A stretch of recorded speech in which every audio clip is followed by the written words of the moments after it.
Welcome to Center Ground, your home for unfiltered discussion, where we tackle today's most talked about topics, break down current events, and give our take on the internet's latest foolishness.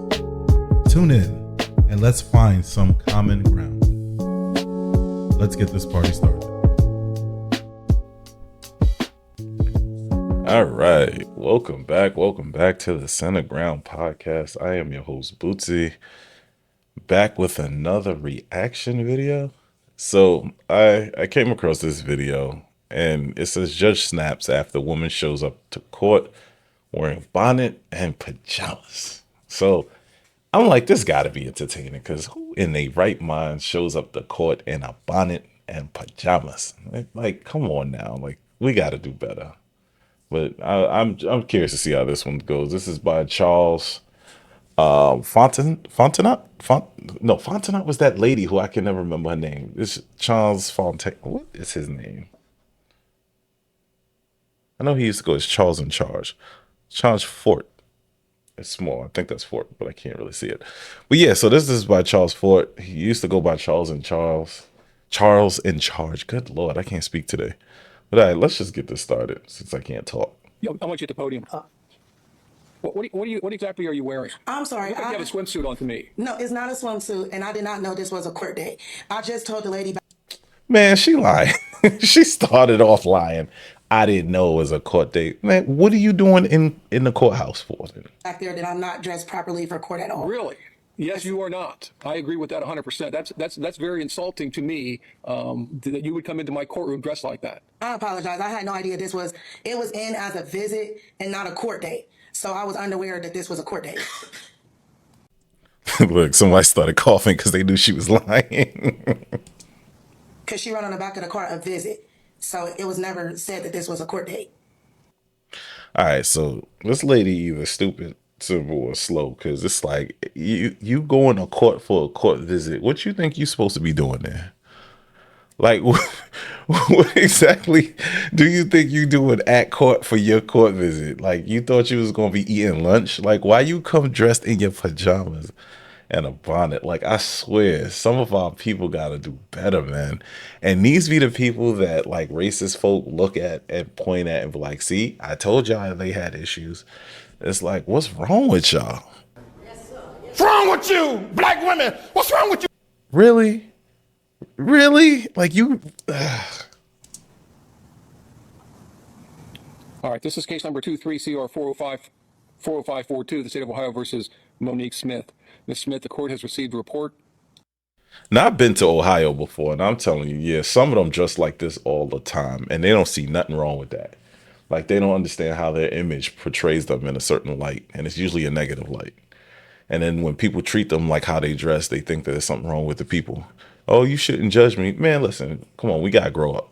We got to grow up sometimes. People are going to judge you based on how you dress.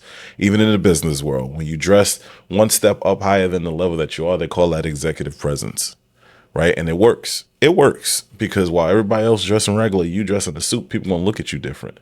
So what you think you dress a ratchet, dressing like you just woke up in court because it said visit. Like, come on. That alleges that you have violated the terms of your ILC. Officer, statement of the allegation, please. Yes, Your Honor. Ms. Smith has violated ILC condition number 1, and then on June 11th of 2025, the defendant pled guilty to and was sentenced for 1 count of OVI and 1 count of driving under suspension. This was in Middletown. And then on June 11th, the defendant pled guilty and was sentenced for another count of driving under suspension under a different case number, also in Middletown. First of all, she guilty. I'll say that in my best Uncle Ruckus voice. She guilty. But no, it's like she has a history, a pattern of bad behavior, doing dumb stuff. And then she shows up to court in a bonnet and pajamas. Let me tell you something. When I tell you this judge is going to throw all the books at this woman, he going to slap the hell out of her with these books. Because it's like you showing that you got a pattern of poor decision making. And then you show up to court wearing nonsense, which is just an extra notch on the pattern of poor decision making. December 10th, 2024, the defendant pled guilty to and was sentenced for 1 count of driving under suspension, or under an OVI suspension under a case in Middletown. And on July 12th, 2024, the defendant pled guilty to and was sentenced for 1 count of driving under suspension. as well as ILC condition number 8, the defendant has failed to inform her probation officer of law enforcement contact after picking up a new OVI charge and another traffic offense on March 24th of 2025.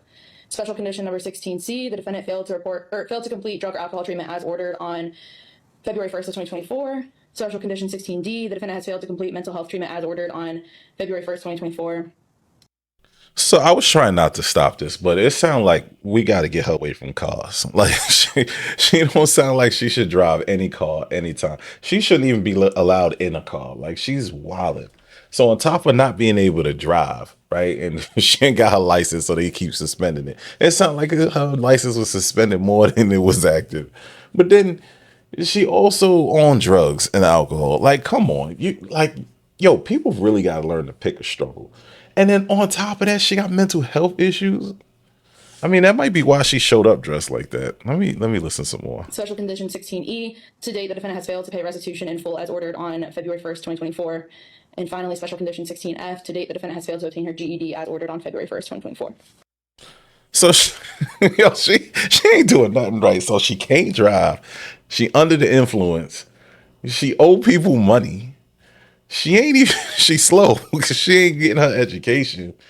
And she not even dressed right. Like, yo, she got struggle on top of struggle on top of struggle. Ms. Smith, do you understand those allegations? Yes, sir. You have a right to be represented by counsel. If you cannot afford an attorney, I will appoint one for you. Do you have the funds to hire an attorney? I do not. Do you want me to appoint you one? Yes, please. See, and she ain't living right and she can't afford an attorney. I mean, most people can't afford an attorney. I can't afford an attorney right now. They ain't mad expensive. You ever tried to hire a lawyer? Good Lord. That's why people just do dumb stuff because they know you can't sue them because you can't afford it. But she not doing too well right now. And this judge is not happy. He gonna throw them books, man. Mr. Wall's handing you an affidavit of indigency that you need to sign. Okay. Right? Above my name. Why is she not in custody?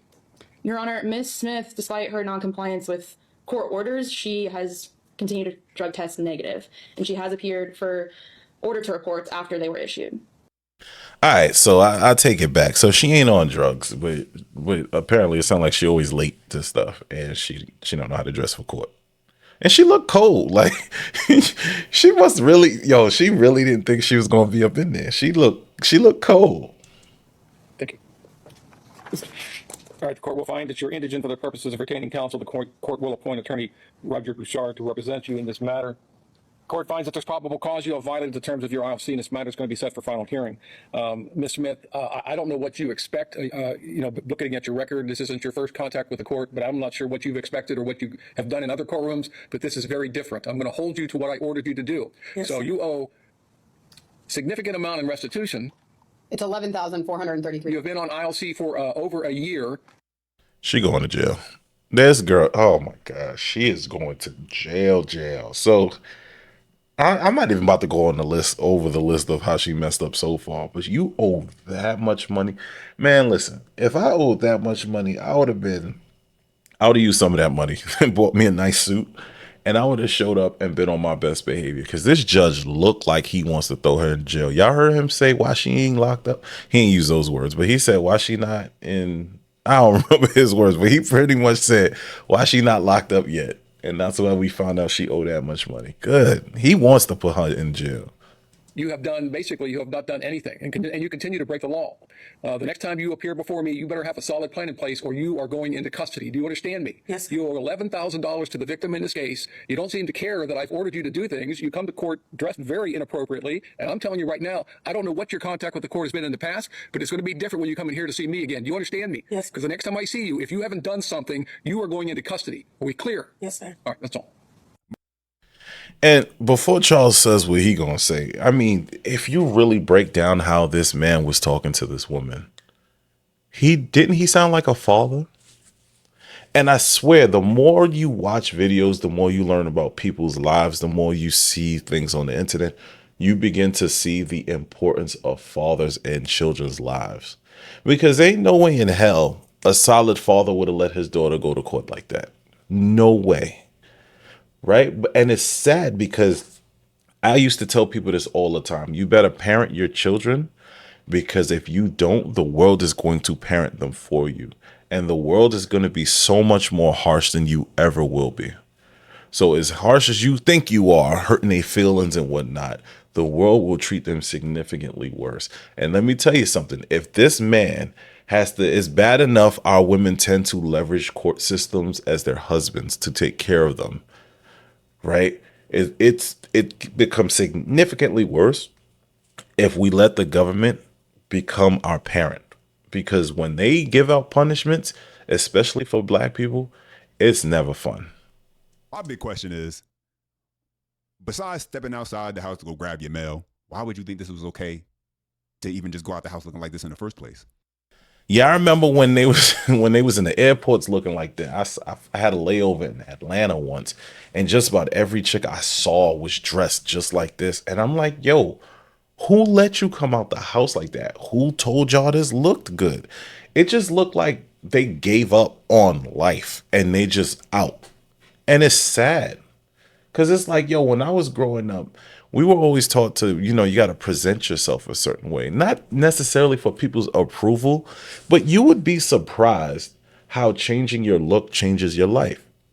I'll say this. I think if I still dressed like the kids, how they dressed when I was growing up, I probably wouldn't be living right now. And the reason why I say that is because I had mad encounters where I had groups of people who saw me and looked at me and was like, and just passed me off, probably because they thought like, yeah, he ain't in the streets. He's not doing nothing crazy. Just look at how he's dressed. Because quite frankly, I tell you, I've been dressing weird. Like I've been dressing like I was going to work since I was a teenager. And I feel like that probably saved my life. It probably saved my life from gangs. It saved my life from like hoodlums in the street. It saved my life from gangsters because like I didn't, and even cops, right? Because it was certain times where you could see like I'm in my car driving when I was younger and cops will pull me over and they be looking, I swear they itch to like arrest young black men. And then they would see how I was dressed and they're like, where you coming from? I'm like, work. Didn't matter what time. It would be 2 a.m. Work. And their whole demeanor changes based on how I was dressed. Y'all got to watch how y'all present yourself to the world. It could mean life or death. Even if we give her a mulligan and say she couldn't connect the dots, her brain didn't realize. We not giving her nothing. She dumb. Because good Lord, like court, really? She thought it was like a picnic at the damn court. That it wasn't just a visit. Courthouse, they're just not going to have you coming down just to do tours. They got you down for a reason. And the fact that she there so much, she knew exactly what she was supposed to do. She just didn't care. And probably no other judge, talked to her the way this man talked to her. And that's why she continued doing the nonsense. It would not surprise me if she had female judges in the past. Because if you've ever been to court and you see how some of these female judges treat other women, you'll see exactly why some of these chicks don't learn any lesson. And some of these men too. Let's not pretend like these dudes don't be out here white knighting for these chicks, even as judges. Because I've seen some judges give women chances. I've seen a lady damn near curse a judge out, and he didn't hold her in contempt. And I found that so weird. And like he was upset that she was disrespecting him, but he did nothing to stop the disrespect. It was stupid, but I'll let the video continue. You did something wrong, and now you got to go there for a court date. But even if we were to give her the benefit of the doubt, when it comes to that aspect, she still thought, hey, I'm just going for a visit. I could go looking like this, no problem. I can walk into a courthouse building looking like that, even if it's just for a visit. That's the part we know that she was okay with because she said it, which is absolutely wild. And it also tells us that when it comes to, if she'll do it going into a courthouse building, she'll do it when it comes to going to the grocery store, her kid's school, post office, basically any other place of business. That'd be the worst too, because I had my kids in Catholic school, right?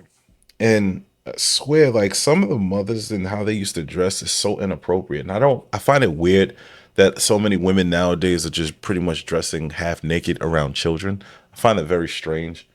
But I guess that could be a topic for another video one day. Not that I feel like talking about that. It's just, it bothers me how some of these women dress.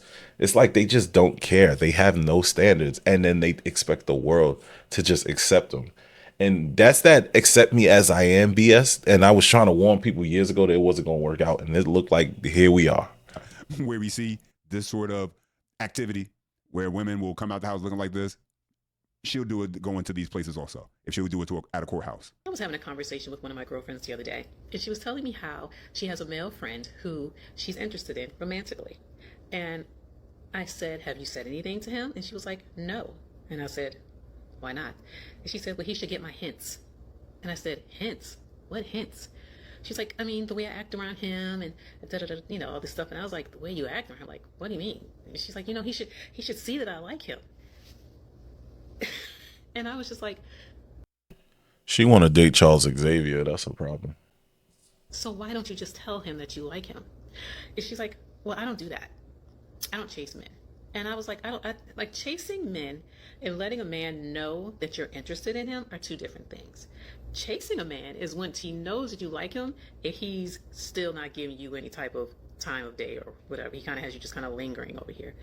Letting a man know, and I don't necessarily mean like, hey, I like you, but giving him some subtle hints at least to let him know that you like him is two totally different things. And I was like, so how do you think he's going to know that you like him if you never see anything? She's like, well, he's gonna have to figure it out. And I had to tell her, like, in this day and time, men are not approaching women, which is really weird to me. But I had to sit. How's it weird? Like, y'all asked for that. Women literally asked men to stop talking to them in public, stop talking to them at the gym, stop talking to them if they don't know them. And it's like when men listen now, I don't get it. It's weird. Like, weird. And I was trying not to stop the video, but this lady's kind of flipping me out. Like, I can't tell if she's 50 or like 30 because of the hair and the color. I really can't tell. But yeah, women ask for that. Don't play these games now. Back and think, like, why aren't men approaching women? And I've come up with the thought of maybe it has to do with COVID and the Me Too movement. Why they blame everything except their own actions? Like, it was not COVID that stopped men. Like, how would COVID stop men from talking to women? No, it was because women asked men to stop, so men stopped. Women started accusing men of the most craziest things just because they talked to them. There was this one lady who legitimately said, men are R-wording me if they look at me when I don't want them to look at me. What can you really do with that? Like, come on now. If I can't look at you, I damn sure can't talk to you. And if I can't talk to you without being accused of something crazy like that, I'm just going to walk away. And I think that's what most men did. COVID, we were in the house for a year and a half by ourselves. And so we've just kind of learned how to, one, be by ourselves. And two, the Me Too movement, let me tell you something. If you talk or get with the wrong woman, they can ruin your whole life. I mean, just look at Shannon Sharp. He just lost his job at ESPN because he's a dummy. He got tricked by a 20-year-old white girl because he's probably one of those black men who believe white women can't do no wrong. He was a fool.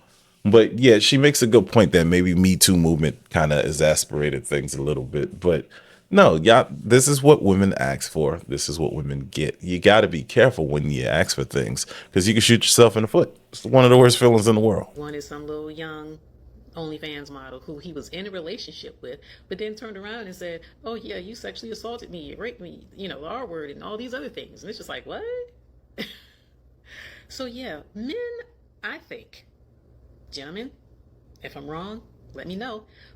You're wrong. But this is just my thought process, that men are just kind of like, just being cautious. Like, yeah, I'm not approaching women because, also in the day of social media, women will do dumb things like post it on social media and be like, oh, look at this guy, he tried to talk to me, oh, he's weird, you know? So it's like, I think men are just like, you know, I'm good. Like, if you're interested, let me know. But other than that, I'm just going to keep it moving. So she knows exactly why men don't do it. And then she's like, I don't understand why men do it. That's such a weird mentality. That's how I perceive it. And honestly, if I was a man, that's probably how I would perceive it too. Because, like I said, you know, women would be like, oh, he sexually assaulted me. Blanche, all he did was touch your elbow. You know, now everything is creepy. Everything is a sexual assault. Everything is unwanted attention. You know, men would usually be like, hi, how you doing? Smile. Oh, you look good today. Now women are like, what do you mean? Why are you smiling at me? Wait, what do you mean I look good today? Everything is taken so out of context. So yeah, if I was a man, I wouldn't say anything to women. I'm going to keep it moving. Unless you stop me and be like, hey, I like you. I'd be like, all right, keep it moving. So fellas, let me know, am I off? Am I putting too much thought into this? Like I said, it was just my thought. Because I was just trying to figure out, like, what has happened over the past few years? Because before, I could go anywhere. I could be at the gas station, the grocery store, walking down the street, and men would be like, they would stop me. Hey, I find you attractive. Can I get your number? Whatever. I get stares. They looking at me, I'm looking at him, they looking at me, I'm looking at him. And we looking like, are we gonna say anything? So yeah, that's my thought process. Let me know. What is the reason? What is the reason? What is the reason? All right, she wilding now, but no, they ain't not gonna say nothing. You know why? Because drizzle. Are there guys who still talk to women? Of course. I was just at a bar the other day, me and a friend, we're both in relationships, but we were at the bar and I could clearly see guys approaching women. I could clearly see guys who were shooting their shots, what may have you. But do you think it's occurring nearly as much as perhaps it normally once did in the past, or what women are used to, accustomed to when it comes to male attention? That's really the question. Women are used to getting a certain amount of male attention, and that level of male attention really doesn't exist anymore for them. You know, because there's two different ways to look at this. Women get male attention on social media, which can come in freaking millions and millions of views depending on who they are and what they're posting, and likes, and so they'll get that type of attention from guys when they post a picture and they get the hey beautifuls or hey queens, shea butter princess and all that kind of stuff. And then it's the attention they get in real life, which can mess with their head and their ego because they'll get attention on social media but then they don't get it in real life. And so there's this disconnect from what social media is presenting versus what real life is presenting. Yeah, a lot of guys are over it. They're kind of checked out. They're not really into the whole trying to approach women, especially if it's a cold approach type of situation and she's not giving any type of signal. And then other guys are simply, you know, you have to give them some type of real signal. You can't make it a guessing game. You have to make it pretty evidently clear that you want him to approach or you want him to grab your attention, because yeah, you can get accused of a lot of things nowadays. As she said, women are out here trying to get gotcha moments, posting, you know, men on social media talking about, you know, story times or catching pics of them and saying, hey, this guy's a weirdo. So yeah, to think that guys aren't going to be a bit more cautious out there when they're in the dating market would be ridiculous to not take that into consideration, because they are going to be.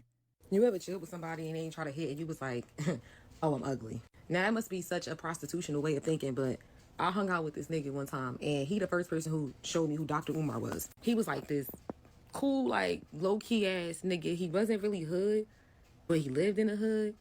And he invited me over. So I forgot what the documentary was called. I think it's called Colors, or Behind the Hidden Colors, or Behind the Hidden Lights, or Behind the Star Spangled Banner. I forgot what it was Hidden Colors, and that's not Dr. Umar Johnson. called. But Dr. Umar was in there. He was explaining everything Actually, he might have been in that one. Yeah, I think it's Hidden Colors. about Jesus, all that. For real. So you know how long the documentary is? We watched the whole thing. No moves was made. I literally sat up in his bed, Indian style, against my back against the wall. And he sat on the other side with no shirt on and some basketball shorts, interested in having dialogue with me. Netflix, I think Netflix had came out, or maybe it was the Red Box, or maybe we still, I don't know what we was doing. We was pirates on the internet. But for you to watch a 3.5 hour documentary, 4 hours, and you not even try not one thing, not a rub, not a cuddle, not a nothing, you don't like me. I hung out with him again. He reminded me of Andre 3000. I think that's why I liked him. We watched another movie all the way through. And that's when I said, Garbage, yo, I'm not fucking with him. I'm straight. I'm straight. Like the let out. I'm going to just say this. Like, this is why so many women get cheated on. And this is why they end up with a bunch of losers who put babies in them and disappear. That man was interested in learning and having a dialogue with her and keeping her close. That was probably the husband that God sent her, that she rejected because he didn't want to sleep with her in that moment. Think of how foolish that is. Like, seriously, think of how foolish that is. So used to sleeping around that when you find a man who does not want to sleep around, who wants to engage your intellect, that's a problem. That's why we have the highest single mother rating in the country. That's why our women have the lowest marriage rate. Because so many of them think like this young woman. Straight. Like the L, straight. Because that was some I don't like you type shit. I'm tripping. And the only reason she's in this situation is because of a lack of intentionality. And clearly she's in a space right now where she's not looking for nothing serious. So that's evident. She's not looking for a serious guy because she was expecting him to make a move. She wanted him to make a move. And when it didn't come on the first nor the second time, it made her feel some sort of way as far as, is he even attracted to her? Does he even like her? But that also goes to show to a lack of the communication that was being had between both of them, where it wasn't discussed as far as what they were both looking for. And so if he's looking for something more serious and trying to find a girlfriend because he's tired of just hooking up, if that's something he did or didn't do in the past, then making a move on a woman the first night she comes over wouldn't be the thing you look to do for a guy who's looking for a serious, committed relationship. Now, she's not looking for that. She's looking just to still have her fun. It sounds like she's ready to still be out in the streets getting cracked by guys who invite her over for Netflix and chill. But the communication wasn't there as far as, so they both understand exactly what they were getting into. And that's really why her ego took a hit when he didn't make a move on her, is because that's what she's expecting. And he doesn't make a move, it's going to mess with a woman. And here's the interesting part that I thought of while Charles was breaking it down. Like, she don't look that old. So if she had Redbox, well, Redbox was still out a few years ago, but if she was saying like Netflix, it was Netflix or Redbox, which means it was Netflix on the CD. You see, I'm breaking it down, but it's like that means Netflix was on the CD, and that was a few years ago. So, and then she already doesn't look like overly like old. So that means she probably was on the younger side, and so was he, which means he was more into learning at that time than just, you know, smashing. That man probably would have stayed with her and stayed loyal to this day. But instead, she left him behind, chasing out some guy who wanted to hit her on the first night. And again, this is why they get cheated on, because they chase cheaters. Simply put. Head, mess with her ego, especially when they're actually feeling the guy and they want him to make that move. But two people who are on different pages. She still want to be out in the streets, and perhaps he's ready to actually look for something serious. Anyway, guys, questions, comments, thoughts, and your feedback, drop them down below. I appreciate it. Yeah, shout outs to Charles for putting this video together. But yeah, I mean, like, let's go back to the first lady, because like, good Lord, like, something's really wrong with her. But like, we really got to work on our image. Our image is one of the things that's killing us on the regular. It's something that Kevin Samuels was adamant about, being an image consultant. And personally, I do think it's important. At one point in my life, I believed what most people believe. I think you shouldn't have to live for anybody else. Who cares if they judge you? Who cares how they see you? Blah, blah, blah, blah, blah. Until I realized that things are cause and effect. You dressing one way can make your life go one way, or it can make it go another.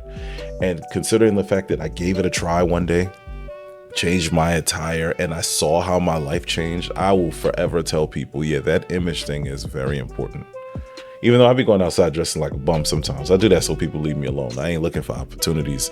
But when I am, yeah, that's when I change my attire. You make sure you look nice, clean, and all that other stuff. But yeah, this wasn't, I'm not gonna belabor the point, right? Just y'all know people are watching. Everybody's always watching. Your image is important, even if you feel like it isn't. Make sure you have executive presence. If you want a job, dress one level or two levels higher than the job you want, and I guarantee you it will change the way that people look at you. Polish your speech, practice talking, practice listening. You're almost there. If you're listening, you're almost there, because listening is half the battle to begin with. Don't be like the lady in the video. Don't show up at court half naked talking about you was just there for a visit, because nobody's gonna believe that dumb stuff anyway. All right, I'm off this. I'll holler at y'all. Thanks for listening to the Center Ground Podcast. We'll be back soon with some more great content. Don't forget to like, subscribe, and comment on the video. We are in a new channel, and growth is essentially our main objective. So send us an email at centerground.pod@gmail.com with any ideas or clips you would like for us to review. This was definitely fun, and I'd say let's do it again. But before you go, always remember, greatness lives somewhere within you. Just make sure you're taking the time to find the key to unlock that greatness. Until we meet again, I'll see you soon.